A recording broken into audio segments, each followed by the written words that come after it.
Okay, Rabbi Isai, we're on DAF Mem Dalid Amid Aleph. And if you just want to remind you that after a very lengthy discussion yesterday, the Gemara had concluded that even though in the times of the Beis HaMikdash, when the first day of Sukkot coincided with Shabbos, you could take, it was still a mitzvah to take the lulav even on Shabbos, and that's true both in the Beis HaMikdash and outside the Beis HaMikdash. Nevertheless, after the Churban, the rabbis were more stringent with Shabbos, and they said that even if Shabbos coincides with the first day, do not take the lulav on Shabbos, and even if Hoshana Rabbah coincides with Shabbos, where there's a special mitzvah of Arava, or an additional mitzvah of Arava, we don't want you to take it out, after the Churban, we don't let you take it on Shabbos. So let's go on, and we want to get some more clarity on this mitzvah of Arava, this mitzvah of taking the willow bush. We had called it a mitzvah d'oraisa yesterday, and we'd also called it a minhag neviim, which is a little bit confusing. Is it a d'oraisa, or is it from the prophets, which is after the d'oraisa? So what is going on here? So we're up to Amar le Abaye l'Rabba. It's about the 7th or 8th line. Amar le Abaye l'Rabba, Maishna lulav de'avdinan le'shiva zeichel ha'mikdash, u'maishna Arava de'lavdinan le'shiva zeichel ha'mikdash. Why is it? Both of these things are mitzvahs that were done in the Beis HaMikdash. We know that the mitzvah of lulav outside the temple is only one day, the first day. We know that there's a mitzvah for all 7 days inside the temple because it says, Usmachtem lifnei Hashem Elokeichem shivas yomim, that when you're in front of Hashem in the temple, you have to rejoice for 7 days with the lulav. So what the rabbis did, like Rabbi Yochanan ben Zakkai was quoted in the Mishnah saying that after the Churban, even though there's only one day mid'oraisa outside, he made it 7 days Zecher l'Mikdash, to remind us of what was done in the Beis HaMikdash. Why don't we have a Zecher l'Mikdash of what was done with the Arava, where they used to go around the Mizbeach every single day of Sukkot with the Arava? So Amar lei hol va'adam yotze yedei chavaso ba'arava shebelulav. So Rabbi gave him this preliminary answer, and that is, well, listen, you got the arava as part of your arba minim, together with the lulav. That's enough. That covers both bases. So Amar lei hahu mishum lulav hu dekavid lei. So Abaye said that's not good enough. That you're using as part of your arba minim. It's not the separate mitzvah of arava. V'chitei medeka magbale v'hader magbale. He says, and maybe you'll tell me, well, you can still double up because you'll pick up the lulav, pick it up for the sake of arba minim, then put it down, and then pick it up a second time just for the sake of the mitzvah of arava. He says, v'hamaisim b'chol yom delo kavdinan hachi. So the Gemara says, basically, go look outside. Is anyone doing that? No one's doing that today. Come on, no one's picking up the lulav twice to be yotzei 2 mitzvahs. So Amar Rav Zvid Mishmei Derava lulav deoraisa avdinan shiva zeichel hamikdash. Arava derabanan lo avdinan la shiva zeichel hamikdash. So the Gemara gives a very simple answer. Let's consider this. There's a mitzvah deoraisa of lulav. And therefore, since there is a mitzvah deoraisa of lulav, we make a Zecher l'Mikdash outside the temple for 7 days.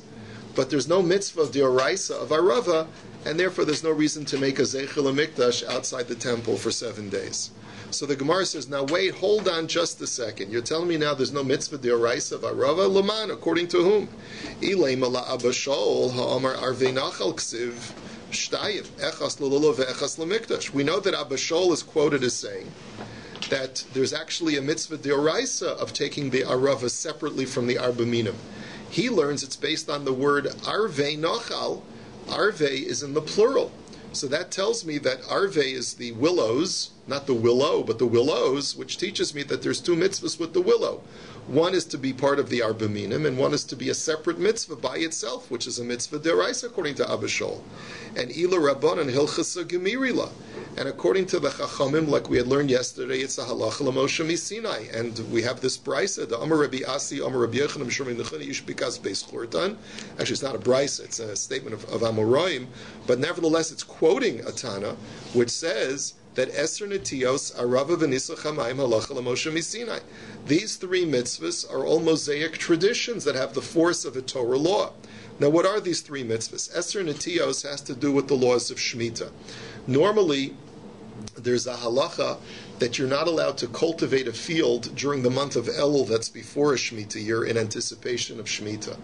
However, when you have a densely populated orchard, such that there are 10 trees within a certain acreage, what's called a Beis, we allow you to cultivate it during the month of Elul so that the trees don't die over the Shemitah year. And this is what's called a halacha l'Moshe Misinai. It's a Mosaic tradition.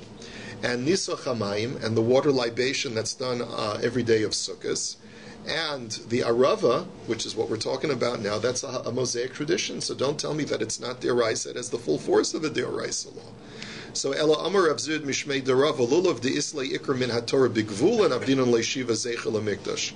Arava de Les La Ikr Min HaTorah Bigvul and Lo Avdinon Shiva Zeichel HaMikdash. So this is the definitive answer, says the Gemara. What is the fundamental difference between Lulav and Arava? You're right. In the temple, there's a mitzvah d'oraisa of 7 days with lulav, and there's a mitzvah d'oraisa of 7 days for the arava as well. But let's look at the mitzvah d'oraisa outside the temple. Outside the temple, there's a mitzvah of lulav, of arba minim, for the first day, even outside the temple. What about the mitzvah of arava? There's no mitzvah d'oraisa even for 1 day outside the temple, right? There's not even a mitzvah even for 1 day. And that's the reason why the rabbis made this distinction. For lulav, which has its own mitzvah d'oraisa outside the temple for 1 day, so in order to remind us of the temple, they extended the 1 day to 7 days. But since arava outside the temple, there is no mitzvah d'oraisa, they said, okay, so fine, so just take it on Hoshana Rabbah and garnished. That's, maspik, that's enough. So Amar Rabbi Levi, Kohanim Ba'alei Mumin Nichnasin Bein Ha'ulam V'la Mizbeach Kedei Latzeis Ba'arava. Reish Lakish tells us another halacha that's related to the mitzvah of Arava, and he says that if a Kohen is a Baal Mum, which means that he has a blemish that makes him unfit to do the avoda, normally such a Kohen is not allowed to walk in between the Mizbeach and the entrance to the Heichal. And the reason is that only a Kohen immersed in the Avod is allowed to be found there. However, says Reish Lakish, such a Kohen is allowed to go there on Sukkot when he's encircling the Mizbeach with the Arava. That is okay because that's part of the service, and since a Baal Mum is allowed to be part of that service, then he's allowed to be found there on Sukkot. So Amarle Rabbi Yochanan mi Amra. So Rabbi Yochanan said, whoever said there's such a din of Arava that allows a Baal Mum to be there, so mi amra ha'ihu amar. The amar Rabasi amar Rabbi Yochanan mishum menachemi ish bikas beis chorsan eser netios arava nisach hamayim halacha l'Moshe Misinai. Well, how could Rabbi Yochanan ask, since when is there such a halacha of arava? He himself was quoted as saying that the arava is together with those other mitzvahs is a halacha l'Moshe Misinai. So what is he questioning Reish Lakish for? So ela mi amra b'netila dilma b'zakifa mi amra b'balei mumin dilma b'tamimim. But rather, what Rabbi Yochanan was challenging Reish Lakish is, I acknowledge Reish Lakish that there's a mitzvah d'oraisa of Arav in the temple. But who said that you have to encircle the Mizbeach, like we talked about yesterday? Maybe the mitzvah is just propping up the Aravas against the Mizbeach, and therefore it's not necessary for a Kohen to be encircling and walking around between the Ulam and the Mizbeach. And furthermore, who said that the mitzvah d'oraisa of Arava permits a Kohen Baal Mum to participate and walk there between the Mizbeach and the Ulam? Maybe the mitzvah can only be performed by Kohanim who are fit to do the rest of the Avodah. So that's what his question to Reish Lakish was, where do you get this from? This is going to remain unanswered. We don't hear Reish Lakish responding to Rabbi Yochanan's challenge. Now we go to another statement. Itmar, yes. Are other Mumim allowed to participate? Are other Mumim, people that have a... Bali Mumim. Sorry. Allowed to participate in the procession around the Mizbeach? No, only a Kohen is allowed to be found in that part of the temple in the first place. So Yisrael, even a Yisrael who's not a Baal Mum can't be there. So this circuit around the Mizbeach was only done by Kohen. I'm sorry, Alan, to disappoint you, but when the Beis HaMikdash is built, you will not be near the Mizbeach. I apologize. So Itmar, what? You look after yourself. That's right. That's right. Grandkids are Kohen. But your grandsons, that's right. Are they no Yisraelim, like representing the They were standing at a distance. At a distance, they were standing. Yeah. I know. From a distance. Right. Itmar, Rabbi Yochanan v'Rabbi Yeshua ben Levi, Chad Omer Arava Yesod Neviim, B'Chad Omer Arava Minhag Neviim. So now we have another machlokas between Rabbi Yochanan and Rabbi Yeshua ben Levi. One says that the mitzvah of Arava is the Yesod Neviim. The word Yesod means it's an institution.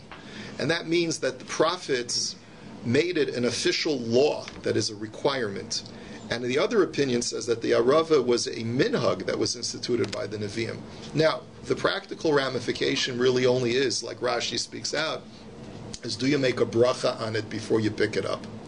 Because even if it's just the minhag neviim, which we'll see is how we paskin, it doesn't mean that it's an optional mitzvah. Since the neviim instituted it as a minhag, we all have to do it today. It's just that, is it an official mitzvah that we say asher kiddishanu b'mitzvos of itzivanu, like it was commanded, or just they said it's a proper minhag and therefore became a minhag Yisrael? We said salach l'Moshe Sinai. Shlomi, hold on.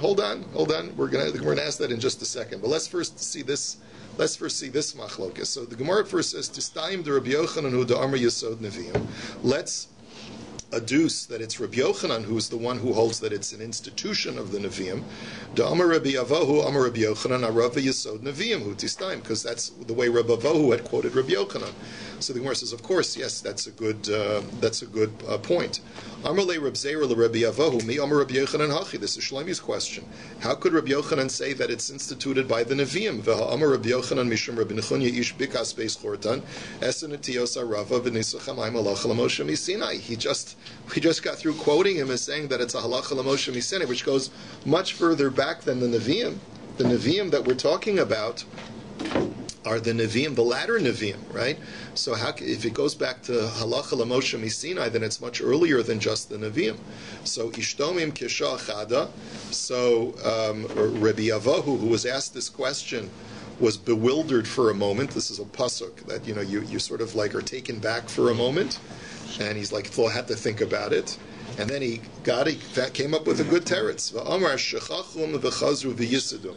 That what happened is that when the Jews were taken into captivity in Bavel after the Churban Bayis Rishon, they forgot a number of Mosaic traditions, and the Nevi'im of the Gola, Chagai, Zechariah, and Malachi, came and reinstituted those halachas l'Moshe misinai through prophetic knowledge. Even though they were forgotten, but when you're a Navi, Hashem feeds you this information, and they reminded everyone about it. That's the way you'd have to answer the question.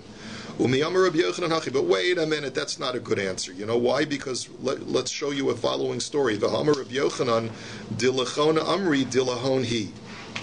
That Rabbi Yochanan was quoted as saying one time that the sages of Bavel are actually superior to the sages of Eretz Yisrael. And the story goes as follows. There was a rabbi named Rav Kahana who was an Amora living in Bavel during the times of Rabbi Yochanan. He had to run away from Bavel. Something happened. He got in trouble with the government, and he had to flee to Eretz Yisrael. First name wasn't Meir. Right, it was not Meir Kahana, right?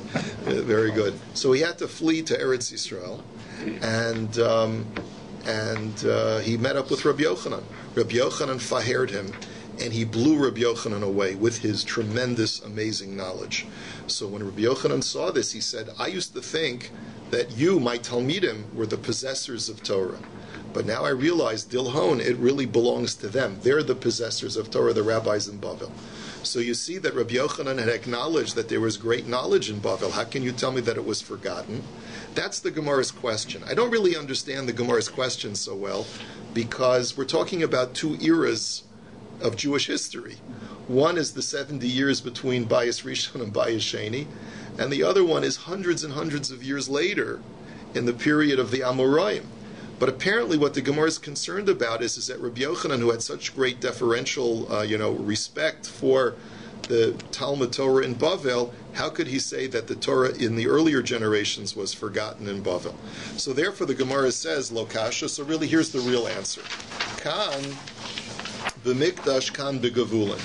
That really, it depends if we're talking about inside the Beis HaMikdash or outside the Beis HaMikdash. Inside the Beis HaMikdash, it's a halacha l'Moshe misinai, like Rabbi Yochanan had said. Outside the Beis HaMikdash, there is no mitzvah deoraisa of arava, like we just pointed out before, and really it was instituted by the Nevi'im. So it's really not that it was forgotten and was reminded by the Nevi'im, but rather the Nevi'im innovated this new halacha.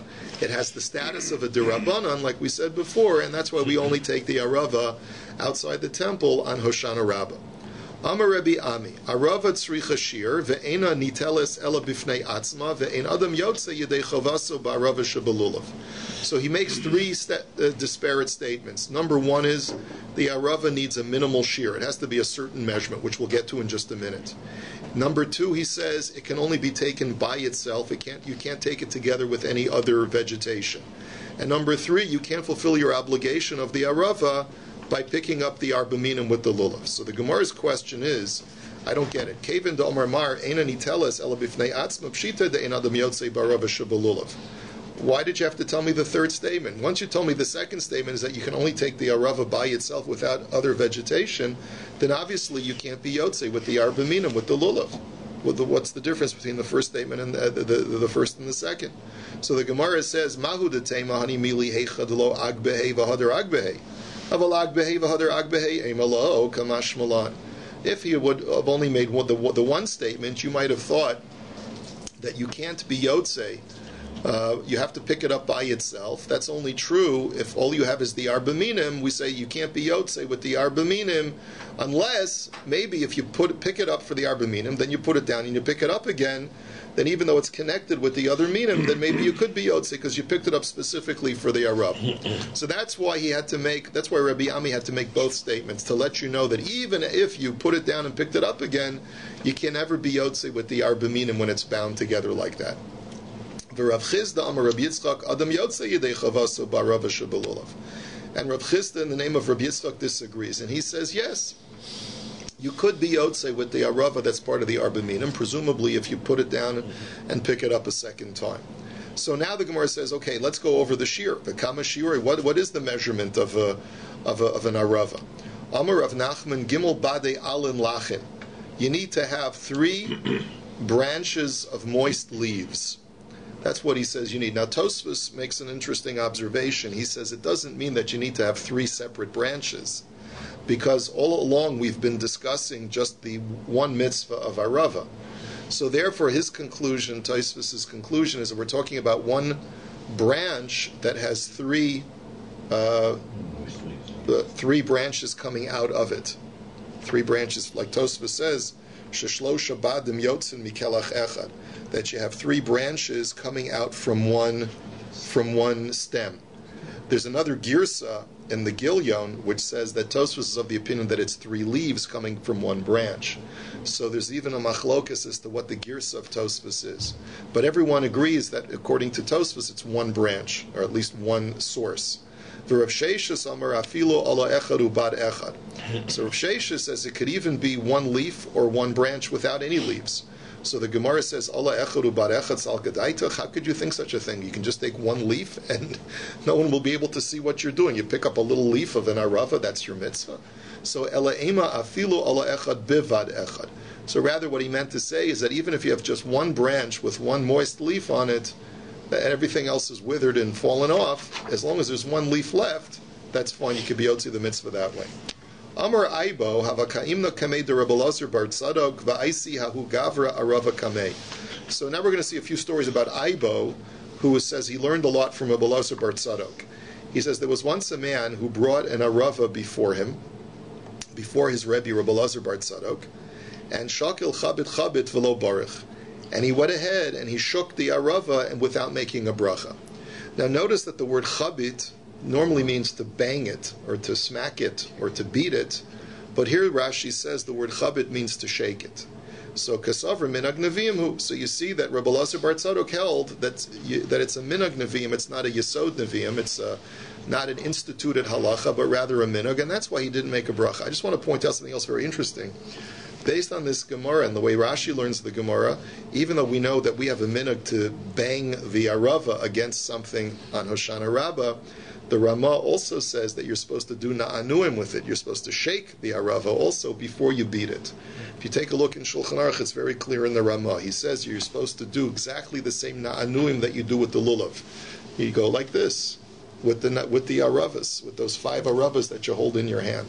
The fact that we have 5, that's from the Raizel. That's not based on anything else. It's 5, isn't it? Don't we take? We have 5. Yeah, 5. 3 is the minimum. We take 5. The Nanuim is based on this Gemara over here. The Nanuim is based on the Gemara. You never saw it because not everyone knows about it. The Aruch HaShulchan says that by his time there wasn't a minhag to do it either in his community, but the Ramah says it, so that's why. Yeah, that's why the way I instruct people to do it. Yeah. Why do we hit that arava? We don't do that with anything other than your children, maybe. What's the significance of hitting? It's supposed to represent the breaking of any bad gezar din. Supposedly. So this Ravas, which is part of your Arba meaning, is it hooks a mitzvah and you can't bring it down? No, so we're saying now, at least according it's a machlokas. Right? It's not a deoraisa. It's only derabbanan. It's not. It's not deoraisa anymore either. The mitzvah's over on the first day. It's not a deoraisa. It was hooks a mitzvah that day. Today's not the first day anymore. The mitzvah's already over. The mitzvah deoraisa is already over. And then you can dig it out. You can downgrade it basically. You're not downgrading it. Why are you downgrading it? There's no mitzvah deoraisa anymore. It's over. It's over. It's finished. Yeah. Okay. Okay, Aibu v'chizkiya b'nei barati derav, Aisu arava lekame derav, chavir v'lo baruchas avar minak nevimu. Okay, fine. Next, that was the similar story that Aibu and Chizkiya, the grandson of Rav, also brought a Rav in front of Rav. He also shook it, and without making a bracha, and again he held the same thing as Rabbi Elazar bar Tzadok, that it's a minag neviim. Amar Aibu hava keimna kamei de Rabbi Elazar bar Tzadok. Another story where Aibu was standing in front of Rabbi Elazar bar Tzadok. Asa lekame yahu gavra. A certain man came before him. Amar lei kiryasa isli karmaya isli zeisaya isli. He says, I'm a big landowner. I own several villages. I own several vineyards, and I own several olive orchards. Va'asu b'nei kiryasa umekashkeshin b'karmaya va'ochlin b'zeisaya. Arich o lo arich. And what's going on, unfortunately, is it's a Shemitah year. This is in Eretz Yisrael. It's a Shemitah year. The village people who live off of the land, and that's how they make their parnasa, they're cultivating the vineyard by, sort of trying to aerate the soil and remove any of the rocks. And as compensation, they're taking the olives as their compensation. And this is inappropriate during a Shemitah year because the olives really have to be hefker. And you can't live off of, you can't compensate your workers with the olives, which don't have any monetary value during Shemitah year. So therefore he asked Rabbi Elazar bar Tzadok, is it arich or lo arich? Is it okay what I'm doing, or is it not okay? So Amar lei lo arich. And Rabbi Elazar bar Tzadok says, I'm sorry, sir, but that's not the correct practice. So hava kashavik levi azil. So the man left temporarily. And Amar Kido Havisi Dayori Be'ara Hada Memshnin Be'lo Chamisi Bar Inish Mahalech Ba'archan Detiknan Kedain. So Rabbi Elazar bar Tzadok, as the man had left temporarily, commented to Aibo, and he says, I've been living in this land, living in this area for the past 40 years. And I had never seen a man as ehrlich as this guy who wants to do the right thing. So apparently you see that even though this is a basic law of Shemitah, a lot of Jews were not doing the right thing. In other words, Rashi clearly says that this was the halacha. It's not like this is a midas chasidus lifnim mishuras adin. This is the basic law that you're not allowed to make money and use Shemitah produce as a commodity to pay your laborers. And yet this was the only guy in 40 years that even asked the Shaila of Rabbi Elazar bar Tzadok, which is pretty surprising. It shows you that perhaps in this particular region of Eretz Yisrael, people were not that meticulous in observance. So in any event, hadar ve'aseh. So in the meantime, this balabas comes back, and va'amar lei, mai miyavid. So he asked Rabbi Elazar bar Tzadok, so Rebbe, what am I supposed to do? How am I supposed to do this? How am my people supposed to live during the Shemitah year? So Amar lei, afker zeisaya l'chashuchaya, v'tein pritaya l'kishkushe kramim. So he said, listen, you're going to have to make your olives hefker. They have no monetary value at all. And if the laborers want to get compensated for working on the vineyard, you're going to have to pay them cash out of pocket. Give them a few. You don't have to give them a lot of money. Give them a few pennies, whatever they need to survive. But that's all you can do. You can't pay them off of your olives. So frak the Gemara as an aside, v'kishkushe mishari. Since when is it permitted to cultivate a vineyard during Shemitah year? V'hatanya v'hashvias tishmetena unatashta tishmetena milakashkesh unatashta milasakel. The Torah says in the pasuk that during the Shemitah year tishmetena you shall leave it alone unatashta and forsake it. So the word tishmetena means that you're not allowed to be makashkesh. The word makashkesh means to to cultivate the soil in order, like, sort of to turn it over. And unatashta is milasakel, that you're not allowed to remove the pebbles and rocks from the soil. So even that you're not allowed to do, even that minimal cultivation. So Amar Rav Ukva Bar Chama Trekishku Shehavu Chad Stume Pili V'Chad Avruye Ilane Avruye Ilane Aser Stume Pili Shari. So he answers. Rav Ukva Bar Chama says there are two types of cultivation.